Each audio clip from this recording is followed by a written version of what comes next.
Olá pessoal, Lúcio Cassila falando aqui, estamos juntos para mais um episódio do podcast Sua Revista Jurídica, diretamente do YouTube. Entre aí, acesse o nosso canal, siga, compartilhe o nosso canal, vamos fazer rodar aqui as informações desses bate-papos bem instrutivos, bem legais que a gente faz. Nosso bate-papo não é voltado só para o pessoal do direito, é voltado para leigos, também pessoas que têm interesse nas informações. A gente sempre fala de maneira bem clara, bem direta, e hoje a gente está aqui na presença, começando pelas mulheres, pelas moças, né? Caroline Pazinatti, nosso amigo também convidado Fabrício Fonseca, nosso amigo importado de Alfenas, Kleber Lourenço. Olá. E eu, Lúcio Cassila. E aí pessoal, tudo bem? Tudo jóia, como estão? Um árduo assunto hoje que é acidente de trabalho. Enfim, a gente vai discutir aqui as possibilidades do direito, né? Só que a gente vai falar a respeito de uma coisa não muito legal, direitos advindos, né, de um acidente de trabalho. Carol, e aí? Eu acho que é um tema bastante abrangente, né? Tem muitos detalhes, e acaba que o empregado às vezes não conhece todos os seus direitos e também a empresa não conhece, né, todas as suas obrigações. Então, por isso que é muito importante, né, sempre consultar um especialista no assunto para que você tenha todas essas informações e consiga se resguardar da melhor maneira. É legal essa posição, Fabrício, do que a Carol colocou, é que assim, é um acidente de trabalho, né? As pessoas, nenhum empregador se colocou naquela condição de gerar um dano para o trabalhador, ele não Com quer certeza. O dano, aconteceu o dano, né? Na verdade, mas é legal que o empregador procure o advogado para evitar. Com certeza. A doutora Carolina Pazinatti pontuou, e eu acho que é muito bom frisar que muitas vezes nenhuma das partes elas têm ciência mesmo do que aconteceu ali, né? Então, o acidente de trabalho é uma coisa muito corriqueira, né? Eu acredito que até o Dr. Kleber possa pontuar melhor a respeito de outros fatos que são equiparados ao acidente de trabalho, né? Porque muita coisa pode se enquadrar aí, né? Então, eu acho que o Dr. Kleber trouxe algumas coisas aí que a gente pode colocar como isso também, né, doutor? Sim, e eu acredito que o assunto hoje seja de extrema relevância, até porque o Brasil está entre os 5 maiores países do mundo que sofrem acidente de trabalho, salvo engano, na 4ª colocação, onde se tem, infelizmente, além de todas as repercussões, né, dos acidentes, questões aí fatais ao trabalhor e também que geram outros direitos, como a diminuição da capacidade laboral. É algo que sim, voltando à linha do doutor aí, podemos traçar alguns entendimentos para que as empresas, na medida do possível, tomem medidas para poder, né, a gente diminuir esse quadro que infelizmente é muito grave. Com certeza. Nossa, mas que número trágico, não sabia disso. Sim. Quem está em primeiro, você sabe? Não me recordo. Tem que saber quem está atrás, né? Tamanho da provavelmente Índia um pouco à frente, Brasil logo atrás, porque Índia também com certeza. É um dos campeões aí. Tem aqueles que não dão informação, por exemplo, a China não deve dar informação de acidente de trabalho, né? Sim. Eu acho que tem até essa questão assim que você falou, que nenhuma das partes deseja que aconteça o acidente. É óbvio que ninguém quer que aconteça, mas existem empresas que acabam deixando de lado ali a questão do vigiar, né? Então, elas deixam de observar as questões necessárias para que seja evitado esse tipo de acidente, e por isso pode acabar acarretando aí uma responsabilização futuramente por falta de observar, de fato, a legislação e a proteção ao empregado. As questões mínimas, né? Sim. Bom, antes da gente entrar nesses detalhes, tem uma definição de Bom, o acidente do trabalho é todo aquele que acontece, né, envolvendo a atividade do trabalhador, seja ele ali na empresa ou fora dela, ainda que a serviço, né? E que para que seja configurado um acidente de trabalho tem que ter uma lesão, né, que incapacite temporariamente o trabalhador ou que ali lhe diminua, né, o potencial de trabalho, ou ainda, infelizmente, no caso mais gravoso, da morte do trabalhador. né? Lembrando que tem que ser relacionado ao trabalho, né? Seja na empresa ou fora, e com fator determinante aí a redução, né, temporária ou permanente da condição do trabalhador. Eu acho importante até acrescentar, né, que a legislação previdenciária, que é o que define, né, o que é um acidente de trabalho, ela coloca não só o trabalhador empregado, né, registrado como CLT, como objeto desses direitos, né? Então, assim, o acidente de trabalho ele pode acontecer com o trabalhador empregado, mas também pode acontecer com o segurador especial, né? Que a gente pode enquadrar como produtor rural, a gente pode enquadrar como um pescador artesanal, né? Então, esses trabalhadores, eles também têm direitos, né, a receber em decorrência de acidente de trabalho, porque também pode acontecer, assim, um acidente de trabalho com eles, né? Você tá falando receber benefícios. Benefícios. O acidente de trabalho, assim, como um todo, ele pode acontecer com essas pessoas, assim, né? Eu acho que vale colocar dessa forma. Tá, só para clarear, então o acidente de trabalho, no que você está falando, é quando ele é indenizado pelo INSS, indenizado, assim, passa a receber benefício do INSS. Isso. Porque também a gente tem as responsabilidades da empresa, né? Sim, com certeza. Eu acredito que no caso ali que o Dr. Cris quis trazer um parâmetro, no caso de alguns profissionais, né, que eles recolhem ali o seu INSS, mesmo como autônomo, né, e no decorrer de algum acidente, por exemplo, um prestador de serviços que faz a instalação de toldos, vamos dar um exemplo. Ele não é funcionário de nenhuma empresa, ele só faz a prestação de serviços e ele se acidenta. Aí ele vai ser, né, coberto aí pelo benefício como um segurado especial, na mesma condição de um trabalhador, que é o seletista, aquele que trabalha para a empresa. Nesse sentido, eu acredito. No sentido do benefício. Sim, exatamente. Mas, assim, em relação à responsabilidade patrimonial e extrapatrimonial, Carol? É importante, assim, acho que muita gente não conhece, né? Mas além do benefício previdenciário, que é um conhecimento aí comum, que todo mundo já sabe que tem, né? Existe a responsabilização civil que pode ser aplicada à empresa. Então, tanto em relação ao dano extrapatrimonial, lucros cessantes, ou seja, aquele valor que o empregado deixou de auferir em decorrência daquele acidente que sofreu, os danos emergentes, que são os danos materiais ocasionados por aquele acidente de trabalho, e muitos outros que podem ser aplicados nesse tipo de acidente também. Outra coisa, Kleber, em relação ao acidente de trabalho, tem doenças, né, que não são basicamente um acidente, mas acontecem em função da atividade laboral, né? Sim. Na questão aí dos acidentes do trabalho, a gente tem dois tipos, né? Os típicos que a gente fala, que é queda, queimadura, cortes, é algo mais que acontece ali no momento da prestação de serviço. Sim.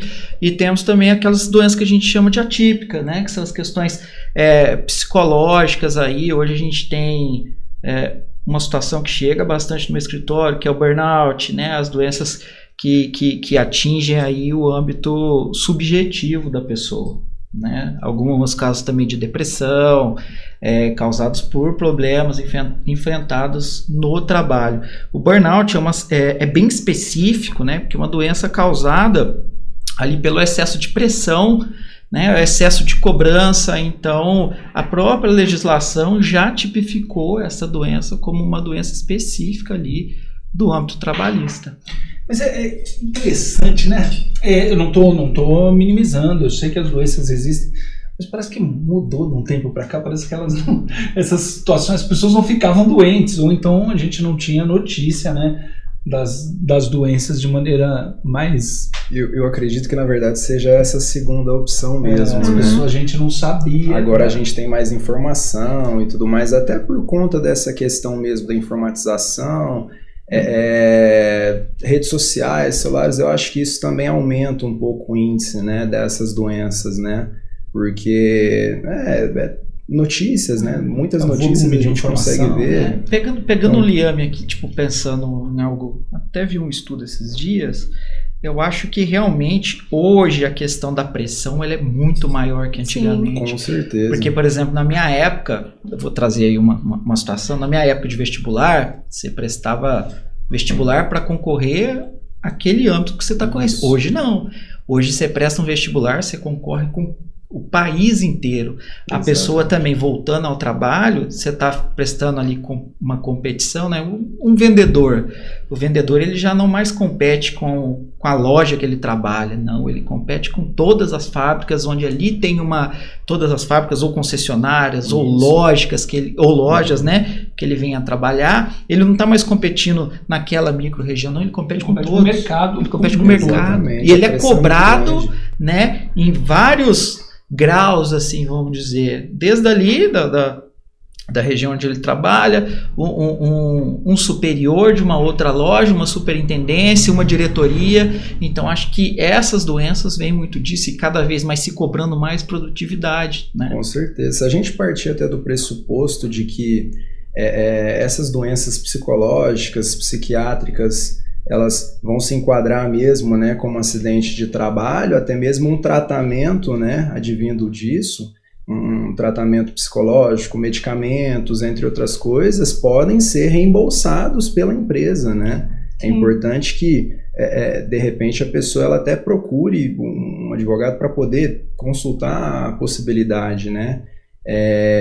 Cai muito, eu acho que no que a doutora Carolina tinha falado da questão das indenizações, né? Até tem um outro tipo de indenização muito interessante, que é a indenização por danos existenciais.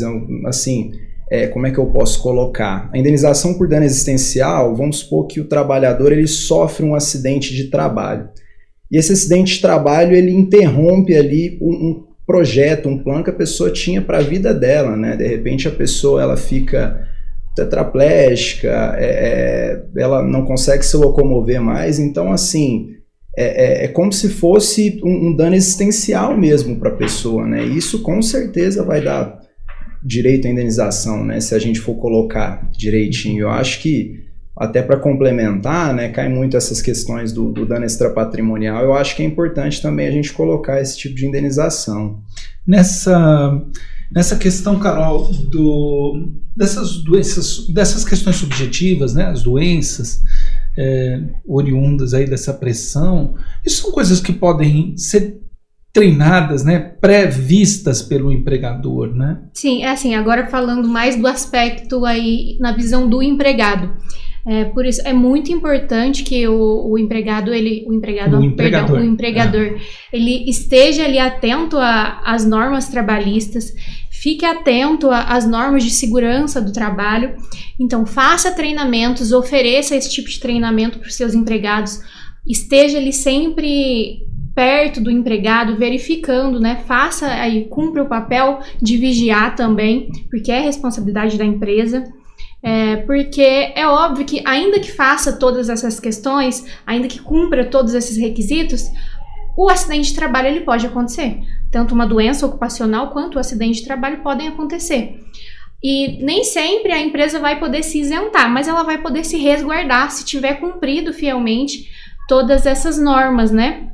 E até é importante falar, porque além da questão da indenização com o próprio empregado, caso tenha, por exemplo, um afastamento pelo INSS e seja notado que aquele afastamento foi ocasionado por uma falta do empregador, o próprio INSS vai poder cobrar, entrar com uma ação de regresso contra o empregador futuramente. Então, o INSS pode entrar com uma ação de regresso contra o empregador, se for uma falta do empregador. Então, assim, são indenizações por vezes muito altas, né? Tanto em relação a danos morais, quanto danos patrimoniais, né? E, por vezes, se for uma empresa de pequeno porte, pode até vir à falência em ocasião de um único acidente de trabalho. Um acidente de trabalho causa mortes, pode levar a bancarrota, né? E lembrando ainda, né, que é obrigação da empresa prevista em lei, né, sob pena aí de inclusive sanção penal, de tomar de todas as medidas necessárias, né, não só atentando pela saúde e integridade física, mas também pela qualidade de vida do empregado. Com certeza. A gente tem aí, inclusive, vários estudos onde os fatores que colaboram muito para o acidente acontecer é realmente não se atentar às condições de saúde e dignidade do trabalhador. Como eu trago como exemplo, o excesso de horas extras. Né? A gente tem ali empresas que trabalham 10, às vezes exigem, muito embora contra a lei, 12 horas de trabalho do empregado. De maneira reiterada. De maneira reintegrada, ali ele não tem qualidade de vida, ele não consegue se condicionar psicologicamente ao trabalho, não com tanta dedicação e atenção que aquilo realmente exige, onde pode se considerar ali o acidente do trabalho. Não só, inclusive, né, quando ele dentro da empresa, que ele pode às vezes sofrer um acidente numa máquina, receber um corte, aquele funcionário, ao exemplo, cansado ao ir embora, não consegue prestar atenção no trânsito, a gente tem ali também uma outra situação que é equiparada ao acidente de trabalho, né, que é o acidente de trajeto, onde ali no deslocamento ele pode sofrer algo nesse sentido. O importante da gente deixar claro é que todos esses direitos trabalhistas que a gente está trazendo aqui, que são obrigação dos empregadores, é interessante que o empregador, sabendo dessas obrigações, se precavenha dessa situação, procurando um profissional, participando de uma consultoria, treinando, capacitando o seu corpo de colaboradores para evitar. Isso tudo ainda a gente está falando que nós temos 2 tipos de responsabilidade, né, a ser tratadas aqui. Essa que nós estamos falando que é a responsabilidade subjetiva, onde é obrigação da empresa manter ali o equilíbrio, a saúde, observar pelas regras de segurança. E a gente tem também, né, que tudo isso, lembrando que para que a empresa seja responsável, tem que se ter o nexo causal ali entre, né, o evento, o dano, para a gente poder fazer essa ligação do acidente do trabalho. Trazendo mais uma vez para as doenças psicológicas, a gente pode ter quadros aí de depressão que são ligadas, né, às atividades, ao excesso de pressão, tudo aquilo que o empregado sofre, e também nós podemos ter fatores externos, né, que eximem aí a culpa da empresa. Voltando a falar da subjetividade ali, a gente tem outras situações onde a responsabilidade da empresa é objetiva para aquele acidente ocorrido. Tá, por exemplo, aqui, empresa de transporte, se o funcionário sofre um acidente ali no deslocamento em rodovias, que a gente sabe que existe já um risco para aquela atividade, questão de motoboy, isso aí a gente nem precisa demonstrar, né, a culpa da empresa ali, que essa culpa ela já é presumida pelo próprio risco da atividade. Então, deve-se ter uma preocupação, né, e adotar de medidas ainda mais rigorosas para se evitar o acidente a todo custo. Até mesmo a falta de uso de EPI, né, Sim, continua sendo responsabilidade do empregador, que o empregado deveria fiscalizar, né? EPI, né? Por isso que é importante capacitar mesmo o corpo de trabalho, né? A questão dos colaboradores mesmo, né? Porque às vezes até não são fatores ambientais, às vezes são fatores externos, né? Como o Dr. Kleber havia falado, mas a doutora Carolina colocou muito bem essa questão, né? E você também, Lúcio, dessa questão da capacitação, porque um acidente de trabalho ele pode ser causado pelo seu colega, né? Pelo outro colaborador que trabalha com você. Isso também vai ser considerado um acidente de trabalho, né? Por isso que é interessante que a equipe, né, os colaboradores, eles tenham ciência de tudo, a questão do uso do EPI e outras questões ligadas à segurança, essa questão de ficar extrapolando também jornada de trabalho. É muito importante capacitar o colaborador nesse sentido, né, para não estar cometendo essas faltas também, né? Carol, excesso de insalubridade ou periculosidade também causam, né, acidentes de trabalho. É o que eu acho que a gente volta nessa questão que o Dr. Kleber já frisou, né? Então, essas atividades de risco que, em regra, recebem um adicional de periculosidade ou de insalubridade são as atividades onde a empresa tem a responsabilidade objetiva. Então, caso venha a ocorrer aí um acidente de trabalho em virtude dessa função, a responsabilidade da empresa é total, então não precisa de ser comprovado que houve uma falha ali técnica ou uma falha de EPI ou de treinamento da empresa, porque a responsabilidade vai acontecer de qualquer forma. E até é importante essa questão de EPI, acho que algumas empresas não sabem, mas caso venha acontecer um acidente e chegue ao Ministério do Trabalho, eles podem aplicar uma multa na empresa por não observar essas questões do equipamento de proteção. Eu não sei se... Eu ouço falar bastante, mas não sei se o Ministério do Trabalho, os fiscais são muito ativos. Tem atuado dessa forma. Tem atuado aí de maneira mais intensa para evitar, né? Aí, antes de acontecer o problema, teoricamente, um fiscal do Ministério do Trabalho vai na empresa, averigua, ele pode perceber as faltas ali e aplicar multas antes que aconteça algum dano. Que geralmente costuma acontecer depois que já houve um acidente de trabalho. É o tapa-buraco, né? Ele não... Normalmente eles trabalham ou com alguma denúncia que eles reputam ali grave, que eles vão verificar, inclusive na nossa região aqui, há um tempo atrás teve uma situação de algumas fazendas em Machado, ali na região, de trabalho análogo à escravidão, né, onde foi denunciado, eles foram lá e fizeram o serviço. Ao contrário disso, eu também desconheço onde o Ministério, né, os representantes saem realmente fazendo ali o seu poder de fiscalização, né? Eles trabalham mais...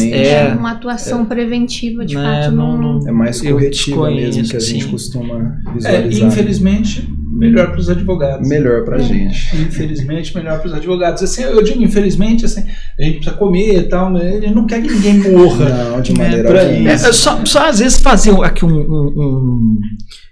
esclarecer uma situação aí, às vezes, para as pessoas que estão assistindo, que elas não têm esse conhecimento técnico jurídico, lembrando que não é todo acidente que vai trazer, né, o direito do empregado a todas essas indenizações que são previstas em lei.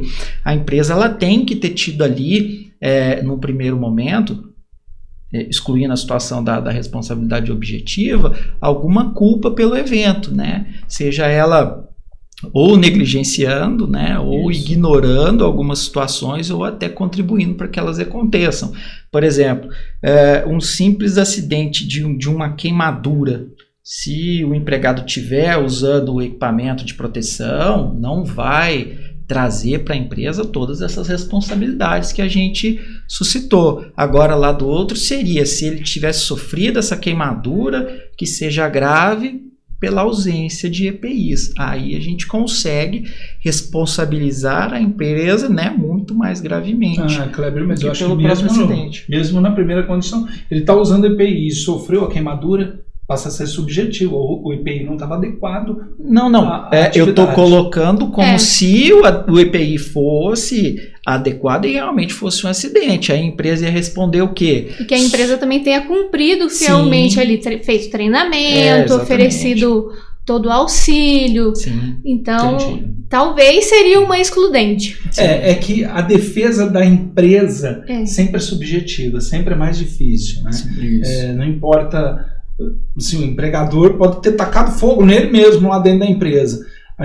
A empresa, quando contrata o advogado tem que fazer um esforço redobrado para provar que não teve nexo, né?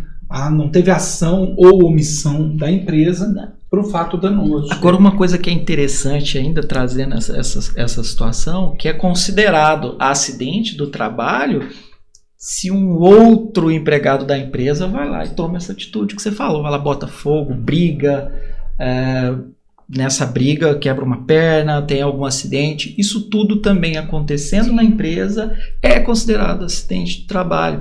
Mesmo com a culpa exclusiva do terceiro. Culpa exclusiva, vou dar uma outra situação, um atendente de caixa, vamos colocar aí esses lugares que ficam em posto, uma conveniência, às vezes a conveniência é assaltada, pessoa com arma lá, ou às vezes o empregado ele toma um tiro, aquilo ali é considerado acidente de trabalho, né? Ou às vezes briga de empregados que se machuquem ali, para os fins da lei é considerado acidente do trabalho, que já não por si só, né, a empresa fica condicionada a cumprir com todas aquelas indenizações. Tem que ter tido ali uma culpa. É por isso que é importante, assim, cada caso é um caso. Não tem como a gente criar um parâmetro e falar, olha, nesse caso vai ser esse tipo de indenização, nesse vai ser... Não tem como. Por isso que é muito importante que, caso aconteça um acidente de trabalho, tem que procurar um advogado especializado, um especialista em direito do trabalho, para que possa verificar ali o caso e observar quais os direitos naquele tipo de caso, para também não deixar para trás nenhum direito que você poderia fazer jus e acabou... Tá pleiteando, né? Exatamente. Essas questões, assim, quando a gente fala nas questões trabalhistas, aí dá a impressão que se tem que focar num advogado trabalhista, mas às vezes o previdenciário também resolve, porque o acidente de trabalho, quando ele, mesmo sendo leve, como é que funciona em relação ao INSS, né?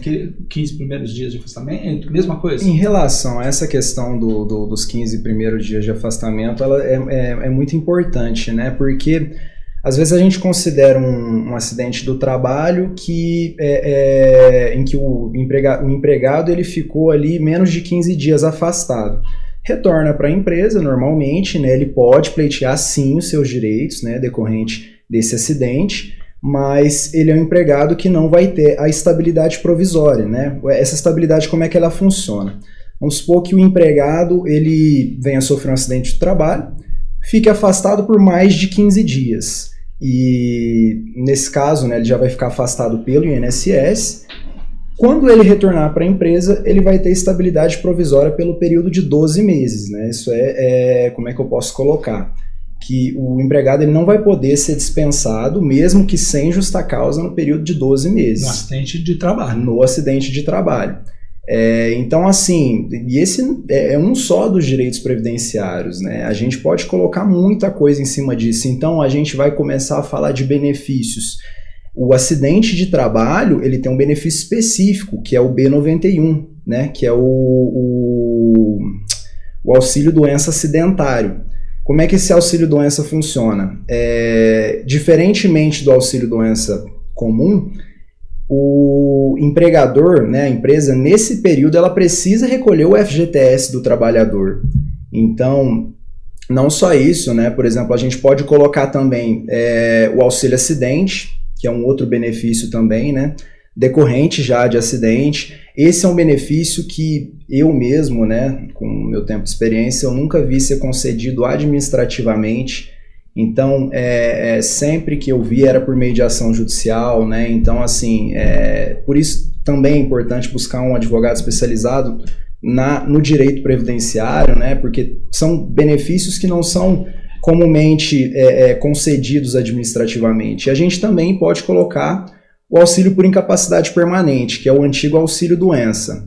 O auxílio-doença não, perdão, a antiga aposentadoria por invalidez, né? Então, assim, o empregado que estava afastado já, na maioria das vezes, ele já está recebendo auxílio-doença há algum tempo, né? E, às vezes, o acidente de trabalho, ele gerou algum dano permanente mesmo, invalidez permanente no trabalhador. E nessas vezes, né, nesses casos, o trabalhador ele pode receber também, né? Então, é outro benefício que eu também nunca vi ser concedido administrativamente.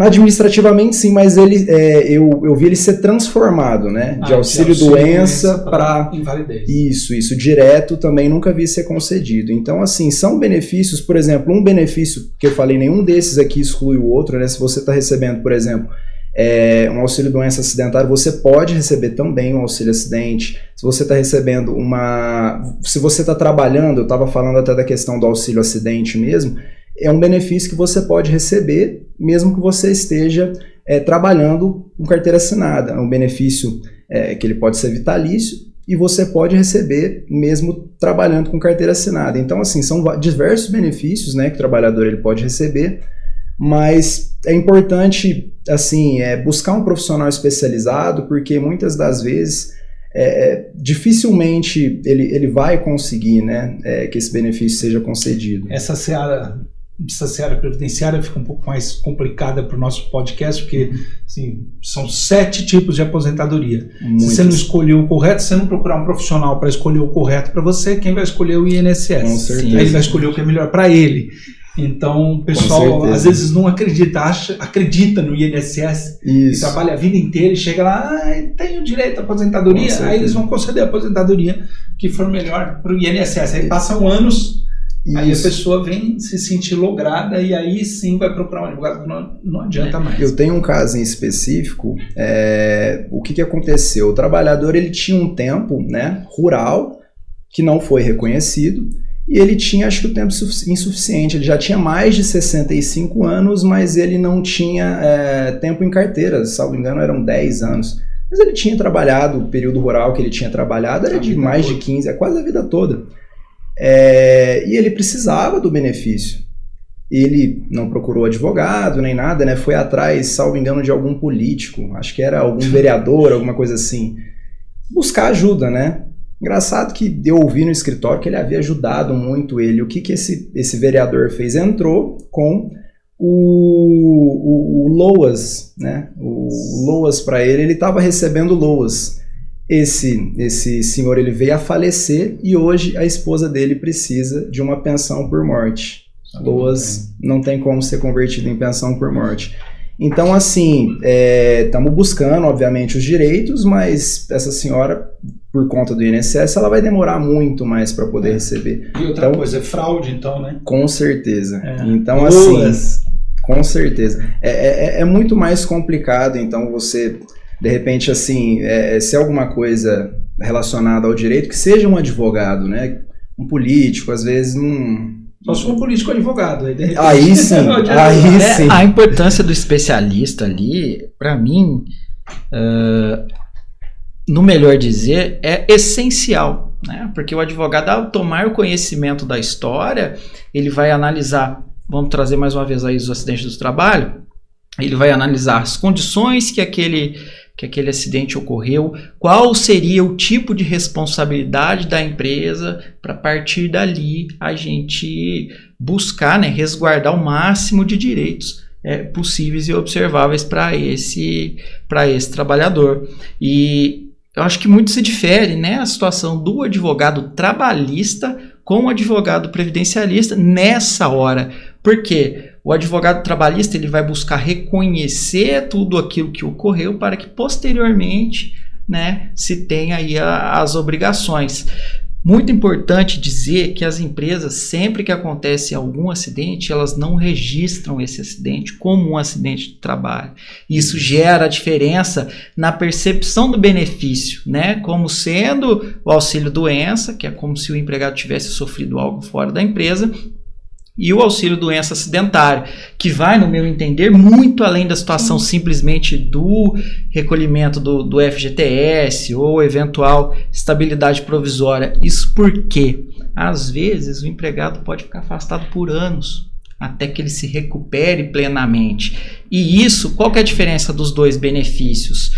Um conta como tempo trabalhado. Isso vai surgir um reflexo posterior na aposentadoria desse empregado, ou seja ela por tempo de contribuição, por idade ou até mesmo por invalidez, né? Vai modificar todas as situações, e eu já peguei muitos casos onde, mesmo sendo aqui em Poços mesmo, um cliente ele estourou uma taça na mão, cortou o tendão, né? A empresa, na hora que chegou lá, levou o empregado, na hora que chegou disse: não fala que você sofreu esse acidente aqui na sua casa, porque você ainda não está registrado na empresa, você está de experiência.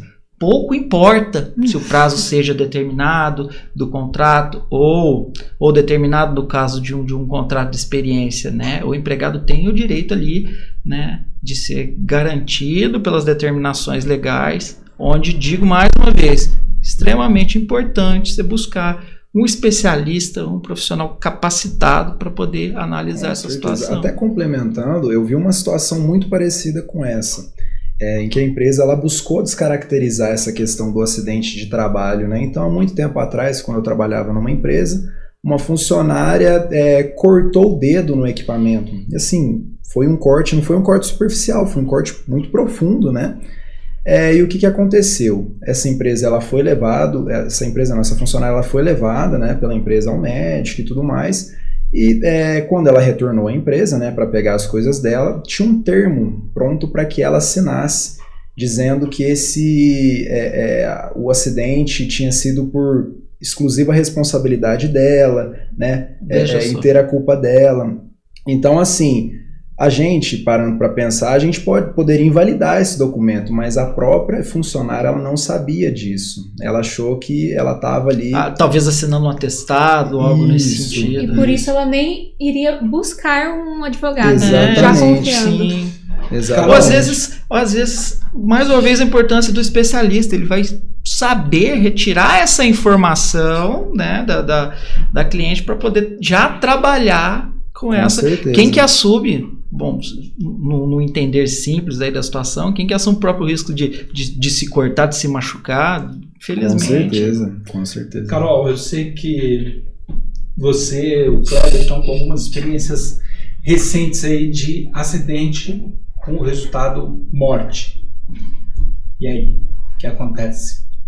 É até importante, né? Acho que é uma questão muita gente não conhece também.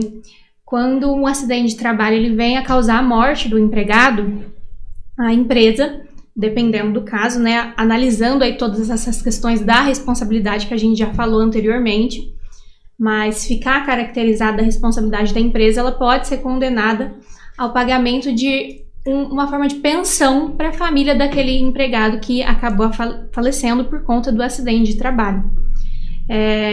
Essa pensão ela vai ser, em regra, calculada em cima do salário do empregado. Existem ali uns detalhes que devem ser analisados, né, óbvio, de acordo com o que aquele empregado utilizava, né, da parte do seu salário que ele utilizava ali nos gastos da família. Mas, em regra, dá um valor bem alto, a depender da idade do empregado que acabou falecendo.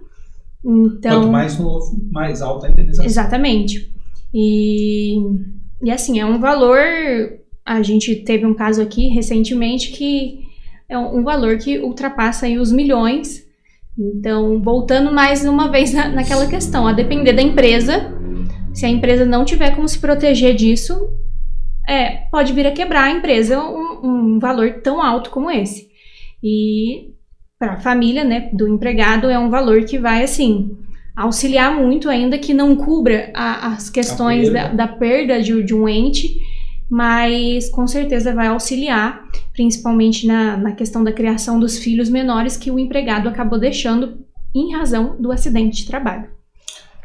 Nesse entendimento aí, a gente, né, tem a construção jurídica que a gente chama de dano em ricochete, que quem passa a pleitear aqueles direitos do funcionário agora falecido, né, são os familiares, sendo devido, inclusive, uma vez constatada a culpa da empresa, além das indenizações de ordem material aí, a indenização de ordem moral ela pode se estender ali a vários familiares, sendo pai, mãe, filho, irmãos, todos aqueles que sofreram com a perda do seu ente querido, eles têm o direito de buscar a justiça para que isso seja, mesmo que minimamente reparado, né, em face aí da condenação em pecúnia que a gente chama. Enfim, a gente está falando de uma situação gravosa, né? Um acidente de trabalho que causa morte. Claro que nenhum trabalhador quer ser submetido à morte, lógico, ninguém quer ser submetido à morte aí, via de regra, mas o preocupante a palavra continua sendo um acidente. O empregador não monta uma estrutura para matar trabalhadores de maneira proposital. E às vezes essa estrutura está falha, falta uma observação, falta um cuidado, um técnico do trabalho, uma medicina do trabalho, um advogado especialista em trabalho, para precaver essas questões. Às vezes o custo é elevado para essa consultoria, que não faz ideia do custo para sanar o problema da falta da defensoria, dessa consultoria. um processo de 2 milhões, 2 milhões e meio leva a grande maioria das empresas do país à bancarrota. Com certeza. A grande maioria, 95% das empresas do Brasil, se tomar uma penalização de mais de 2 milhões de reais. Isso a gente está pensando já no mais grave, né? Também tem outras condições não tão graves quanto, que seja ali, por exemplo, um acidente do trabalho que cause a perda parcial, né, das funções ali do trabalhador, que ele diminua a sua capacidade laboral. Aí a gente entra naquele auxílio, né, acidentário, que é uma outra situação. Ou seja, a empresa, dado um acidente dessa natureza, ela vai ser obrigada, né, a indenizar o trabalhador ali de acordo com a diminuição da capacidade laboral dele para o resto da vida. Né? Por exemplo, ele perdeu, isso é calculado, né, através da tabela da SUSEP, que é um órgão que regulamenta ali as seguradoras. Cada membro ele tem uma porcentagem, né, do corpo. Por exemplo, você perdeu um polegar, você perde 25% da capacidade laboral. Você perdeu um membro inferior ou superior, em torno de 50% da capacidade laboral, onde você pega ali, para essas fins de indenização, o salário da pessoa por 50% e multiplica aí pela... O que, na minha opinião, é um pouco fantasioso, né? Não, é o que acontece. Mas é fantasioso. O que efetivamente acontece. Matematizar essa situação, né? Criar um parâmetro. Nós temos órgãos, inclusive... o indivíduo perdeu o polegar, tudo bem. Polegar, mas aí o indivíduo perdeu o indicador e ele é músico. Isso, aí a gente traz outras indenizações, né, que a gente chega ali no dano extra patrimonial, né, onde a pessoa ali sendo músico, mais uma vez, né, tendo sempre ter o nexo causal para apontar ali alguma responsabilidade da empresa, seja por negligência, imprudência ou imperícia. Sim. Pelo contrário das condições objetivas, né? Inclusive aquela questão que eu havia levantado da indenização por dano existencial, ela pode se enquadrar nisso, né? Às vezes o indivíduo nem é músico, ele, né, toca um instrumento por lazer, mas o impacto que aquilo vai causar na vida dele. Então, assim, é por isso que é muito importante se a gente pensar, né, do ponto de vista ali da indenização mesmo. O valor de uma consultoria, de uma contratação de um profissional especializado para poder agir preventivamente ali, ele é um valor muito irrisório, né, se comparado com a indenização que isso pode gerar, né? Então acho que compensa muito a gente pensar, né, por esse lado. Que a nossa cultura é de apagar o fogo, né? Não de evitar o incêndio. Nessa situação aí a gente ainda traz um outro direito que pode surgir desse acidente de trabalho, no exemplo de que, vamos colocar essa mesma pessoa lá que perdeu o dedo, ele é um músico, voltando a essa situação, e ele toca na noite. Ele vai lá no bar, toca, ganha o seu dinheirinho como complementação da renda, e com isso a gente tem mais um direito, que o advogado, ao analisar a situação, ele pode pleitear, que são os lucros cessantes. A empresa terá de indenizar aquele trabalhador pela perda, né, que ele sofreu, não só relativa à redução da capacidade laboral, mas também como tudo aquilo que ele deixaria de ganhar ao exercer a outra função, né, no caso, o músico. É importante reiterar também que uma indenização não restringe a outra. Um único acidente de trabalho ele pode, né, acumular todas as indenizações e por isso dá um valor aí muito vultuoso. Exatamente. Com certeza. O acidente do trabalho, ele é previsto pela legislação previdenciária, inclusive, né? Pela lei 8.213 de 91, ele é previsto, né? Ele é tipificado ali, lógico que não se exaure todas as possibilidades, mas ele está previsto na legislação. E é interessante que depois da reforma juntaram uma série de previsões dentro da CLT de cálculos matemáticos. Em relação ao dano moral. Sim. É até uma questão muito discutida, porque criou-se ali, né? ali uma valorização. Exatamente. Quem ganha menos sofre menos do que quem ganha mais, e por isso ele tem que ser menor. Porque o cálculo é feito exclusivamente em cima do salário do empregado, e criou-se ali também uma limitação, né? Então, se o empregado morreu de uma óbvio que a morte é uma questão muito gravosa. Mas, assim, se morreu de uma forma sem ter culpa da empresa, é um valor. E se morreu de uma forma, assim, um acidente totalmente trágico, em condições totalmente absurdas, vai ser o mesmo valor. Porque existe essa limitação da CLT. Passou a ser objetivo. Seja por culpa, exatamente. Culpa intensa, ou menos culpa, mais culpa. Não, é um valor ali objetivo, e aí fica também em relação a essa questão do valor do salário do empregado. Então, se o empregado ele ganha menos, ele recebe menos, e se ganha mais, recebe mais, que é uma loucura absurda.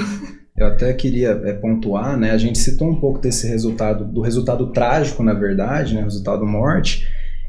Mas muitas das vezes, né, às vezes quando o acidente ele não é tão gravoso assim, né, o trabalhador às vezes não sabe, mas ele tem direito até à rescisão indireta. Eu acredito que a doutora Carolina ela possa detalhar um pouco melhor, mas assim, imagine você saindo da sua casa, né, para trabalhar na empresa, acontece um acidente, você se sentiria seguro de novo, né, para voltar a trabalhar? Você não se sentiria? Muitas das vezes não, né?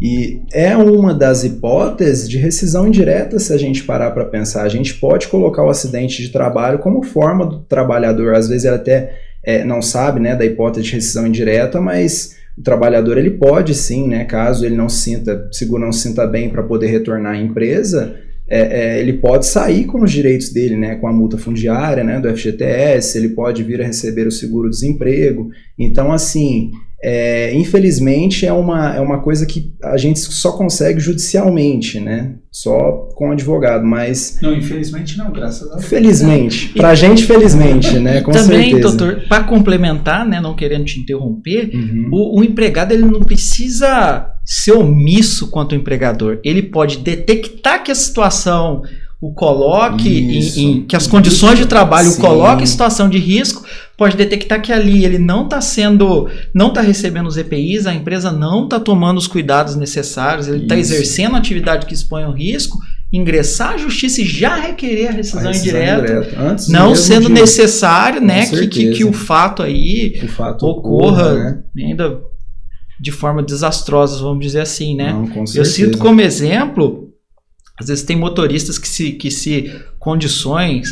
submetem a condições de dirigir veículos que não tem qualquer tipo de manutenção, pneus carecas, o freio não funciona. Ele pode pegar aquelas informações, busque um advogado, o advogado vai tomar daquelas medidas e garantir ali todo ele. Mas não é porque ele não fez isso que se acontecer alguma coisa, ele não tem... Sim, exatamente. Ele vai ter o direito até porque o empregado ele precisa do trabalho, né? Então, muitas vezes ele se submete àquelas condições. Tem receio de buscar esse direito, né? Sim. Pessoal, muito bacana o tema, né? Muito bacana. A gente poderia estar falando dele aqui por horas.